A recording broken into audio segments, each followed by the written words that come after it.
Hi, welcome to Astrology for Gann Traders. My name is Olga Morales. Now today I'm going to be looking at eclipses, which happens to be one of my favourite subjects and also very important for Gann work. And he obviously started and ended his coded novel, The Tunnel Thru the Air, with direct and indirect references to eclipses. Now, the novel ends on a solar eclipse on the 31st of August in 1932 that was visible over New York. And we know that this year there's going to be the Great American Eclipse, which pretty much covers the whole of the United States. So there's a lot of hype around this at the moment. So let's get started, because what I found so amazing about these series of eclipses is that, of course, they link back to Tunnel Thru the Air, and there's a big message in these ones. So let's get started. Now, understanding why eclipses occur, because why don't they occur at every lunation of every full moon and new moon? Because basically the moon is tilted, has got a little bit of extra 5 degrees from latitude from the sun, and that means that they don't interact or don't come to the same point every time they meet. So let's understand the lunar nodes, because depending on how far the sun and the moon are from the lunar nodes, you can sort of judge if there's going to be eclipse, and the span is 18 degrees. So let's look at my little amateur animation here. We have the sun, and we have the Earth orbiting the Sun, and then we have the Moon, and the Moon orbits the Earth. So there's 2 points where they intersect, and this is called a node. Now every planet has this node, okay? Now let's have a look at when the Moon's going north. That's called the North Node, and the South Point is called the South Node. Now anciently, they believed that dragons were eating the sun and the moon at eclipses. So anytime you get this sort of imagery of dragons, and you can see the eclipse here in this circle, you understand that the north node was believed to be the head of the dragon, and the south node was believed to be the tail of the dragon. Okay, so there's a lot of that. You might hear the word called draconic. Anything to do with the dragon is linked to the nodes and eclipses.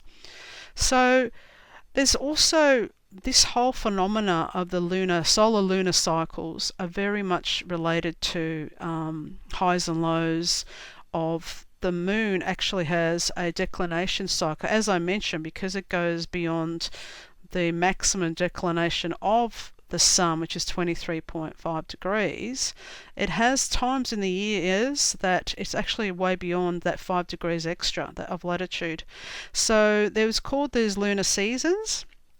The high moon and low moon phenomena was very important to ancient cultures, because the moon was important to agriculture, hunting, fishing, and to their fertility rites. At the time of the high moons in winter, the nights were brighter and the moonlight lasted longer. The winter full moons are far in the northern skies, while the summer full moons lie in the south. The ancients were very anxious to know when eclipses would occur, but were very aware that the moon affected the ocean tides. Not only that, but this is what we're talking about, because as basically any time, this is called a declination graph, okay? So we start at 0 here, which is the equator. Anytime the sun, remembering the sun, our Earth is tilted at 23.5 degrees. So the sun, when it does its swings from north to south, okay, it could only go to 23.5, but because of the orbits of planets, some of them can go beyond that point, and that's when they're called out of bounds. So you can see the moon is out of bounds. It's adding that 5 degrees that it has in latitude, becomes 28.5. So there are periods like in 87, when we did have the stock market crash, when the moon was actually in its highest declination beyond the sun, when basically they're out of bounds. They have no limitations or restrictions of how they can act.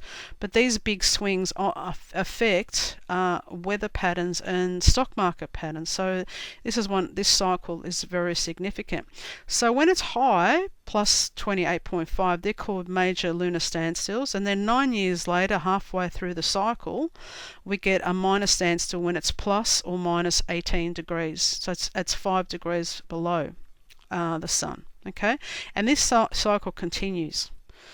So let's have a look at basically what I wanted to say in here was a nodal cycle is 18.6 years. Okay, now the nodes, as I showed you, they actually move backwards through the zodiac in a cycle of 18.6 years, and after 3 such periods the nodes lock into the exact cycle of 56 years. On average, the lunar node cycle is repeated in patterns of 19, 19 and 18 years, and every third swing is separated by 56 years. The fixed 56-year pattern of the moon was noted particularly by the Celts. The stone circles in Scotland, England and Brittany demonstrated that these historic people were aware of an 18.6-year lunar cycle of extremes, highs and lows. At Stonehenge, around the circle of standing stones, is a second circle of 56 holes known as Avery's Circle. This 50-year lunar phenomena is worth watching for mundane and financial predictions. Now, I actually was at Stonehenge and I found all those 56 holes. I actually walked on each one of them. So that's on the outer perimeter. So you can see that Stonehenge was a solar lunar calendar, not only eclipses, but they knew about this 50-year cycle. Now this brings us back to page 56 in Tunnel Thru the Air, which is like Gann coded everything, but sometimes it's in plain sight to give you an understanding of what this cycle is. So, but the other thing is, everything is coded. The tarot, the numbered cards, 19 is given to the sun and 18 to the moon. Anytime you see 1918, you know it's related to the solar lunar calendars. That's what the ancients were tracking. They wanted to know when these two came together so that they could start their calendars. Okay. Now every 19 years there's a metonic cycle when the sun and the moon come back to the same point in the zodiac, and this helped them to calibrate their calendars. Alright, so we've got 18 years. We have the Saros cycle, which I'll show you in a minute. We have the nodal cycle in between, which is 18.6 years, and we have the 19 metonic cycle. Okay, so of course W.D. Gann's financial timetable is linked to this. If you've never seen this before, you might want to have a look at what's happening and how many years are in between all of these years, and you'll see that he had a legend here, and you obviously can continue this. And I explain a lot more in my courses and in my workshops about how to extend this and what WD was actually doing. So let's have a look at the Saros cycle for now. Saros cycle is eclipses are members of a family, a series. So in 1747 BC, the Babylonians could accurately predict the timing of eclipses. I believe it was even before that anyway, but this series was named the Saros cycle, or cycles by the Greeks, in the 10th century AD. Saros means repeat. Each Saros series produces a solar eclipse every 18 plus 9 to 11 days, depending on the number of leap years within the 18-year span. Each series starts as a tiny partial eclipse at either the north or south pole. Now, this 9 to 11 days is very significant. So often you'll see the cosmic egg with the serpent wrapped around. Well, that's exactly what the Saros cycle looks like. And you can see that it starts either at the North Pole, well, this is just an example. Just say the year was 1000 AD. This series will then have an eclipse every 18 years plus 10 days. Each eclipse would move across the face of the Earth by 120 degrees of longitude, and each eclipse would move a little further south. So you can just see it curling around the Earth. Now, I just won't go through all of this, but there's approximately 70 to 72 eclipses for each series, and each series would take about 1,280 years to complete. So each series will produce an eclipse approximately 10 degrees along the zodiac sign every 18 years because of the 9 to 10 days. Now this movement of 10 degrees, 10 to 11 degrees, and the 120 degrees of longitude means that every time there's an eclipse of the Saros, it actually moves across the Earth 120 degrees, okay? And 3 times that, coming to 54 degrees, the eclipses actually line up in the same point on the world map. You can look at my other video on the solar eclipses where I explain more about that. But my focus for this one is actually to bring back to page 56 from Tunnel Thru the Air, where Gann talks about the 2 great eclipses of June 1927. So he writes, from the prediction of Ezekiel and others in the Bible, which Robert believed was a repetition of previous battles, he interpreted it to mean that there was to be a great flood during 1927. He predicted terrible floods along the Mississippi Valley, which would destroy the cotton crops and lay waste vast acres of fertile land. He wrote that it would be one of the greatest floods in history. That's Ezekiel 32:7. And when I shall put thee out, I will cover the heaven and make the stars thereof dark. I will cover the sun with a cloud, and the moon shall not give her light.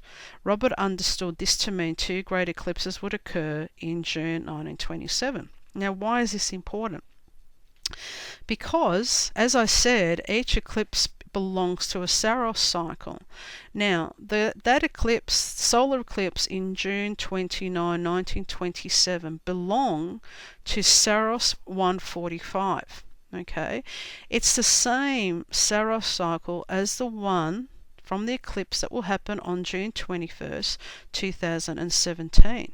So, and it's 90 years. Now, if you know anything about Gann, obviously 90 degrees is a 4th harmonic. So we have 90 years between these 2 eclipses.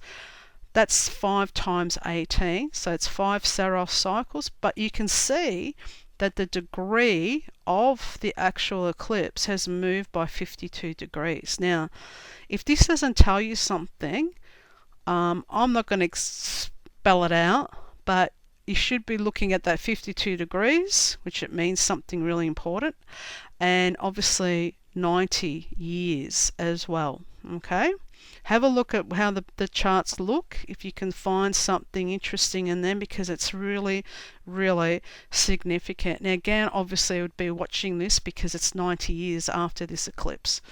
So let's have a look at another one too, because it's all linked in. According to Gann, do you remember that on the 8th of August 1908, he made his greatest mathematical discovery for predicting the trend of stocks and commodities? He was 30 years of age. This is when he talks about the law of vibration and his master time factor he discovered on the 8th of August. Now, what I find amazing about that date, if you don't know, look at the date, cast a chart for the date. I've just done a midday chart, and you can see that the sun on that day is at 15 degrees of Leo. Okay, so it's the fixed mid-season point. Then if you have a look at the lunar eclipse that we're having on tonight here in Australia, well, today, it's exactly at 15 degrees of Leo. So these 2 eclipses are 109 years apart. Okay, now that's a number in itself because it has 19. Remember, 0 means nothing, so we've got 19 years. So I'm going to let you research some of this. Don't, use this information. I've given you something to work with. I've done the work. If you want to discover more of what Gann was telling you, and also I will bring in the fact that the metonic cycles I mentioned before, 1908, when he made his major time factor, to 1927 is 19 years. Okay, but also in 1908, if you go into Tunnel Thru the Air, he talks about something else in that time, which is the major motors. Okay, so it's all coming together. These periods, like now, is very much linked in with Tunnel Thru the Air. So let's have a look at, I just wanted to talk about, I'll be doing a Brisbane workshop on the 14th to 5th of October this year, if you're interested to come along to that. And also, of course, I explain a lot more in my courses and in my workshops. So thank you for listening.